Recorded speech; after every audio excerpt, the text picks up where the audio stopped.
नमस्कार दोस्तों, आप सभी का एक बार फिर से स्वागत है शुभम की पाठशाला में। आज पॉलिटी की तीसरी क्लास है। इसके पहले क्लास 1 और क्लास 2 हो चुकी है। तो क्लास 2 में लास्ट पॉइंट था प्रारूप समिति। प्रारूप समिति का गठन 29 अगस्त 1947 को हुआ था और प्रारूप समिति का अध्यक्ष भीमराव अंबेडकर थे और उसमें टोटल 7 सदस्य थे। यानी कि भीमराव अंबेडकर थे तो अध्यक्ष थे, उनके अलावा था एन गोपाल स्वामी अयंगर था और उसके बाद अल्लादी कृष्ण स्वामी अयंगर था, उसके बाद के ए मुंशी थे, उसके बाद थे डीपी खेतान साहब, एन माधव राव, मोहम्मद सदुल्ला थे। तो टोटल प्रारूप समिति में 7 सदस्य थे। उसके बाद हम लोग देखेंगे कि प्रारूप समिति का पूरा नाम क्या था। तो प्रारूप समिति का पूरा नाम प्रारूप संविधान समीक्षा समिति था।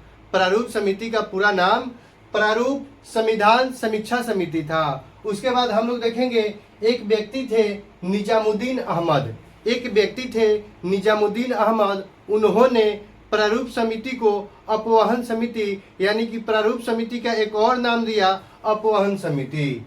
ठीक है, यहाँ पे देखिएगा अपवहन समिति किसने कहा था। यह एग्जाम में कई बार पूछा है कि प्रारूप समिति को अपवहन समिति किसने कहा था। तो निजामुद्दीन अहमद ने कहा था। निजामुद्दीन अहमद ने कहा था। तो हम लोगों ने देखा कि संविधान सभा का मांग हुआ, उसके बाद संविधान सभा का गठन हुआ, उसके बाद अनेक समितियां मिलके संविधान का निर्माण किया। तो 26 नवंबर 1949 को संविधान को अंगीकार किया गया, यानी कि संविधान को अपना लिया गया। संविधान को अपनाया गया 26 नवंबर 1949 को। ठीक है, इस पॉइंट को भी ध्यान दीजिएगा। कई बार एग्जाम में क्वेश्चन पूछा हुआ है कि संविधान को कब अपनाया गया। तो संविधान को 26 नवंबर 1949 को अपनाया गया। उसके बाद कई बार क्वेश्चन पूछा है एग्जाम में कि संविधान को कब लागू किया गया। तो लागू करने का बात आएगा तो 26 जनवरी 1950 को। 26 जनवरी 1950 को संविधान लागू किया गया। लेकिन जब बात आती है संविधान को कब अपनाया गया तो संविधान को 26 नवंबर 1949 को अपनाया गया। इस दोनों पॉइंट में अंतर देखिएगा। उसके बाद 24 जनवरी 1950 को संविधान सभा की अंतिम बैठक हुई। 24 जनवरी 1950 को संविधान सभा की अंतिम बैठक हुई, जिसमें अंतिम बैठक हुआ उसमें राष्ट्रगान और राष्ट्रगीत को अपनाया गया। और उसी बैठक में यानी कि 24 जनवरी 1950 को ही संविधान सभा की अंतिम बैठक में डॉक्टर राजेंद्र प्रसाद को भारत का प्रथम राष्ट्रपति चुन लिया गया। यानी कि राजेंद्र प्रसाद को देश का प्रथम यानी भारत का प्रथम राष्ट्रपति चुना गया संविधान सभा की अंतिम बैठक यानी कि 24 जनवरी 1950 को। 24 जनवरी 1950 को।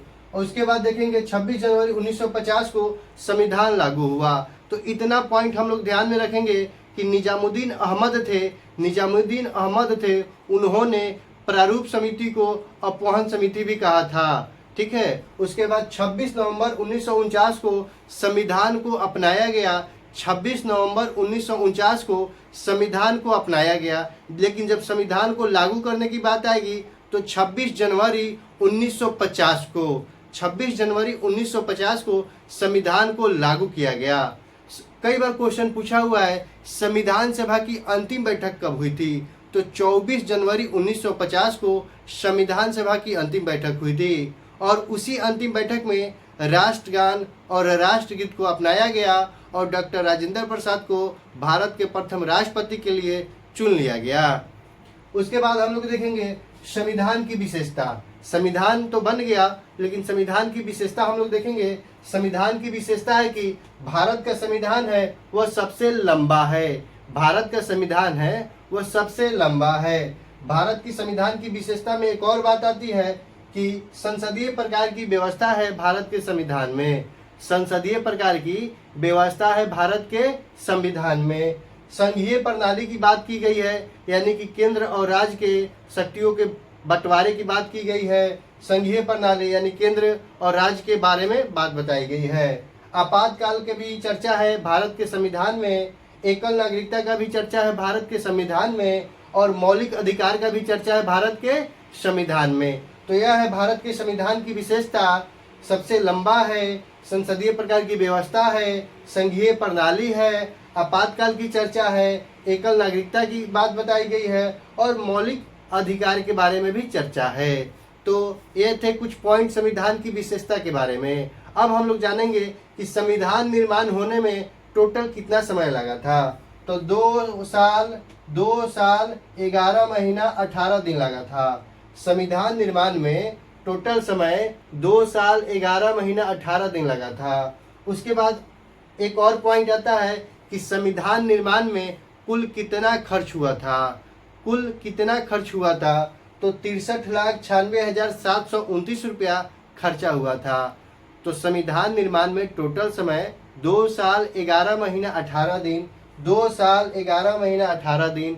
लेकिन जब बात रुपया का आएगा कि संविधान निर्माण में कुल कितना रुपया खर्चा हुआ था तो 63,96,729। तो दोस्तों अब हम लोग कहानी के तौर पे समझेंगे कि क्लास 1, क्लास 2 और क्लास 3 में क्या पढ़े हम लोग। तो दोस्तों जब हमारा देश गुलाम था यानी कि इस पे अंग्रेजों की हुकूमत हुआ करती थी, तो हमारे भारतीय लोग चाहते थे अंग्रेज की शासन खत्म हो जाए और भारतीय द्वारा निर्माण किया गया संविधान ही भारत में लागू हो। तो सभी भारतीय समय समय पे संविधान की मांग कर रहे थे। सबसे पहले 1895 में बाल गंगाधर तिलक ने संविधान सभा की मांग किए। ऐसे ही बहुत सारे व्यक्तियों ने संविधान सभा की मांग किए। उसके बाद भारत में कैबिनेट मिशन आया, तो कैबिनेट मिशन ने अपने घोषणा में बोला कि भारत संविधान सभा का निर्माण करे। तो जुलाई 1946 में संविधान सभा का गठन भी हो गया और संविधान सभा का गठन हुआ तो संविधान निर्माण करने के लिए अनेक समितियां का नियुक्त किया गया और सभी समितियां कुछ न कुछ अपना योगदान दिया और 2 साल 11 महीना 18 दिन में भारत के संविधान का निर्माण हो गया। भारत का संविधान का निर्माण हो गया।